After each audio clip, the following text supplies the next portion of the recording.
Hai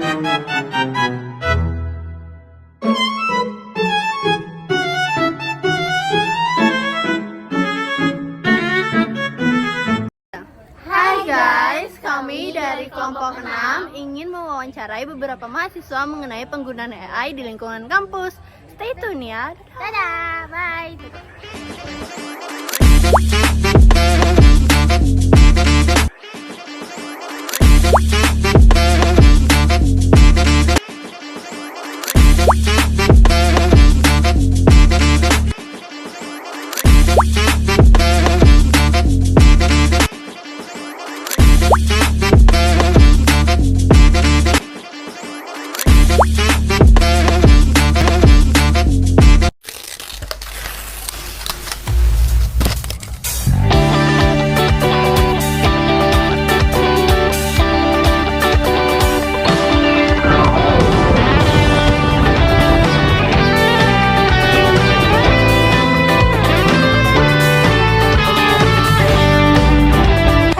Jadi di sini aku udah sama salah satu mahasiswa Fakultas Hukum yang sangat berprestasi.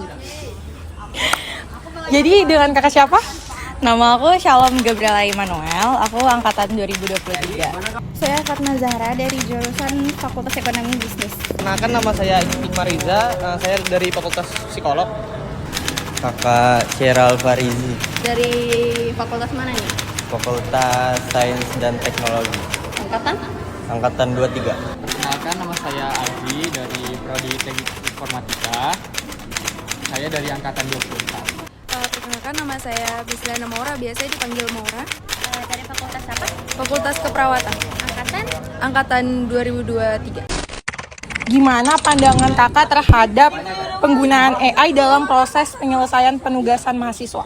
Menurut aku penggunaan AI itu sebenarnya fine-fine aja ya, karena AI itu kan sebenarnya ada untuk membantu kita, tapi jangan sampai kemudian kita yang menggunakannya secara nggak bijaksana, kayak kita malah jadiin AI itu sebagai orang yang ngerjain tugas kita sepenuhnya, padahal harusnya nggak kayak gitu. Anggap aja AI itu kayak Google untuk bantu kita dalam penugasan gitu aja sih. Saya sebagai mahasiswa nih sangat terbantu dengan adanya AI itu sendiri, karena dengan adanya AI itu bisa membuka wawasan mahasiswa jadi lebih luas. Terlebih lagi kalau misalnya nih pertanyaannya tuh terbilang sulit yang untuk dipahami mahasiswa, sehingga dengan adanya AI memudahkan mahasiswa untuk menyelesaikan tugas tersebut. Menggunakan AI itu mungkin bisa mempercepat penugasan mahasiswa, juga mempersingkat lah. Mungkin yang dulunya tuh harus lama kan, kayak kita baca buku harus ngeringkas lagi segala macam. Dengan adanya AI itu bisa mempercepat lah dalam pengerjaan tugas. Sisi negatifnya itu ya mahasiswa cenderung dibilang tuh kebiasaan lah menggunakan AI itu loh. Jadi nggak ada suatu kayak mungkin berpikiran untuk kayak ringkasan segala rangkuman kan biasa tuh langsung digunakan AI gitu loh. Jadi nggak ada kayak ada kajian ilmiah sendiri, kayak mungkin literasi juga makin berkurang gitu loh dengan adanya AI itu sih. Menurut saya itu pakai AI bagus ya kalau untuk bertukar pikiran. Soalnya itu AI itu sebagai alat saja. Kita yang menentukan mau pilihan, mau menggunakannya bagaimana. Terus itu bagusnya AI itu sebagai partner gitu. Dari saya, AI itu membantu banget nih buat mahasiswa. Biar mahasiswa itu makin berkembang dalam dari materi yang diajarkan oleh dosen. Jadi untuk berkembangnya di AI-nya, mencari tahu yang belum jelas nih dari dosennya. Jadi dijelaskan lagi oleh AI-nya biar lebih paham atas materi yang diajarkan oleh dosen. Menurut saya pandangan terhadap penyelesaian tugas dengan AI itu sangat positif ya, tapi diimbangi juga dengan prinsip. Itu sih. Pertanyaan kedua kak, apabila dalam suatu tugas dosen meminta mahasiswa untuk menyertakan bukti penggunaan AI seperti tangkapan layar atau hasil AI, gimana pandangan kakak tentang kebijakan tersebut? Menurut aku itu suatu kebijakan yang cukup bagus. Kenapa? Karena di situ kan kita juga dilatih untuk jadi lebih jujur sejauh mana kita menggunakan AI. Karena sepengalamanku sendiri, aku udah banyak banget nemuin orang-orang yang dia pakai AI bener-bener kayak semuanya pure dikerjain sama AI. Jadi menurutku itu salah satu kebijakan yang bijaksana sih, karena kita juga akhirnya dilatih untuk jujur dan kita akhirnya bisa ngekontrol diri kita juga supaya kita menggunakan AI ya seperlunya aja, jadi nggak menggunakannya kayak berlebihan gitu. Di UNSI sendiri, dosen itu justru menyuruh mahasiswa itu untuk mengirimkan bukti bahwa mahasiswa tersebut tidak menggunakan AI, atau biasa kita cek lewat cek AI di Google. Nah, di situ tertampil berapa persen mahasiswa itu menggunakan AI. Jika lebih dari 5%, dosen tersebut tidak menerimanya.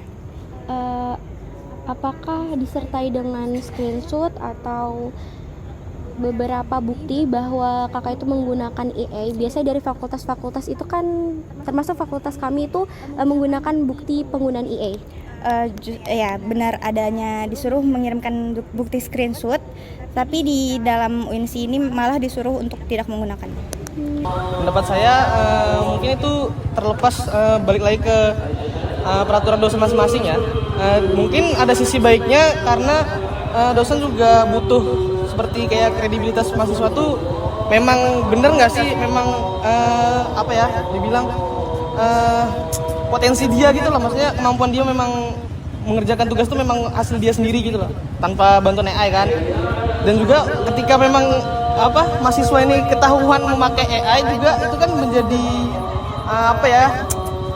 penilaian juga lah tersendiri, dan juga itu mungkin juga dari jadi PR dosen juga sih menurutnya. Menurut saya itu kurang bijak ya, karena AI itu sebagai tool saja, kita harus ngecek kembali respon dari AI itu. Jadi alangkah baiknya kalau kita hanya buat ngetes pemahaman saja. Untuk kebijakan itu mungkin dosen ingin tahu prompt yang dibuat untuk yang digunakan AI itu AI apa, dan prompt yang diketik tuh apa, biar mungkin dosennya juga ingin tahu tuh gimana cara mahasiswa itu memahami materi yang diajarkan oleh dosen itu. Menurut saya kebijakan itu bersifat transparan ya, yang dimana emang diperlukan pada saat ini.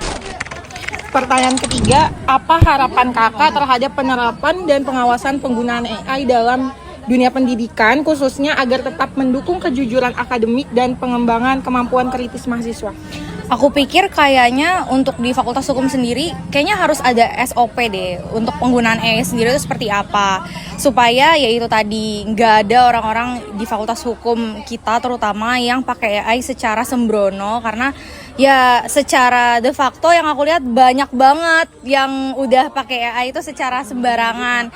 Jadi bagus ada SOP-nya, dan kalau perlu setahu aku ya kayak di UB itu kalau misalnya mereka pakai AI dalam pembuatan suatu paper, itu tuh nanti ada tulisannya kayak di papernya kayak this paper dibantu sama AI gitu, pembuatannya dibantu sama AI kayak gitu. Menurutku itu perlu supaya ya ada kejujuran juga dalam pengerjaan tugas-tugas mahasiswa. Nah, jadi saya sangat berharap bahwa pendidikan kedepannya itu akan terus berkembang berjalan seiringan dengan teknologi, yaitu dengan adanya AI tersebut.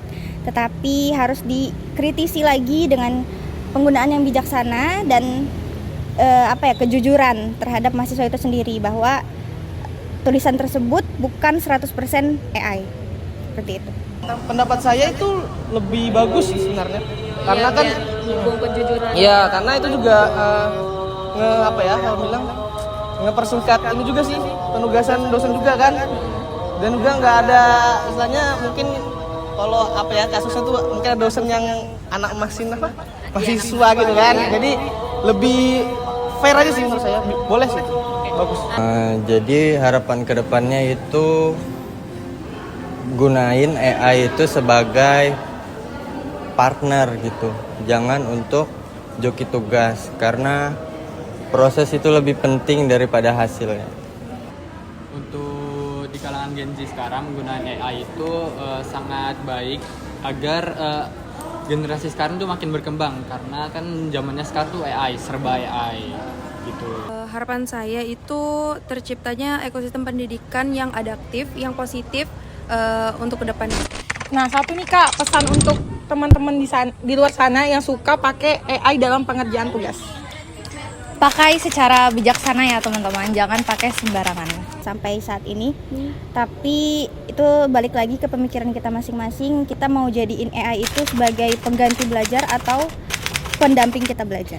Pesan saya ya gunakan AI dengan bijak aja. Lebih bijak aja dari penggunaan AI. Untuk penjelasan apa kita harus juga pahamin, jangan asal main salin untuk tugas yang diberikan oleh dosen gitu. Paham dan mengetahui lebih dalam isi materi yang harusnya kita kuasai itu sih. Oke, baik. Terima kasih ya, Kak. Iya, sama-sama.